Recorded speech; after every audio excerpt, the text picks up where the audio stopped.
వైద్యులకు రక్షణ లేకపోతే వైద్యం చేయలేం. ఇండియన్ మెడికల్ అసోసియేషన్ నాయకులు రామకోటయ్య. ఇక పూర్తి సమాచారం మేరకు వైద్యులకు సరైన రక్షణ లేకపోతే వైద్య సేవలు చేయలేమని, ఇలాంటి ఆందోళనలు కొనసాగుతూనే ఉంటాయని ఇండియన్ మెడికల్ అసోసియేషన్ నాయకుడు డాక్టర్ రామకోటయ్య పేర్కొన్నారు.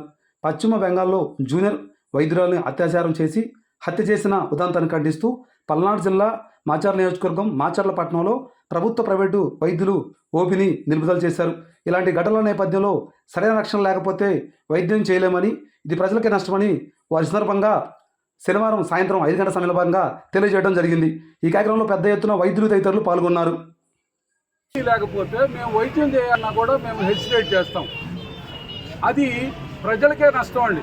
మేము ఇక్కడ చేయగలిగే సత్తా ఉన్నా కూడా ఏమాత్రం అనుమానం ఉన్నా ఏం చేస్తాం, మనం ఇక్కడ కదూ మనం పైకి రిపోర్ట్ చేద్దాం అంటారు. ఏరే చోటకు పోతే వైద్యం ఖర్చులు ఎలా ఉంటాయో మీ అందరికీ తెలిసిన విషయం. మేము ఇక్కడ చేయాలంటే మాకు భద్రత ఉంది అని అనుకుంటేనే కలుగుతాం ఏదైనా కాస్త. అదే భద్రత లేదంటే జ్వరం కేసులు కూడా మేము 102, 103 వచ్చిన జ్వరం కేసులు కూడా వేరే చోటకు పంపించాల్సిన అవసరం ఉంటుంది. అది పేదల మీద ఎంత ఖర్చుతో కూడుకున్న విషయం మీ అందరికీ తెలుసు, మీకు నేను చెప్పక్కర్లేదు. ఇప్పుడు మాకు కావాల్సింది ఏంటంటే ప్రభుత్వం నుంచి మాకు ప్రొటెక్షన్, మా రాజ్యాంగం ఒక ప్రొటెక్షన్ ఇవ్వాల్సిందే.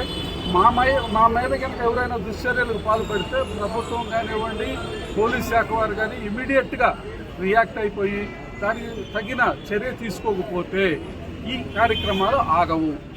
మేము సరిగ్గా వైద్యం చేయలేమని మా ఐఎంఏ మాచర్ల తరఫున, గవర్నమెంట్ హాస్పిటల్ తరఫున నేను తెలియజేస్తున్నాను.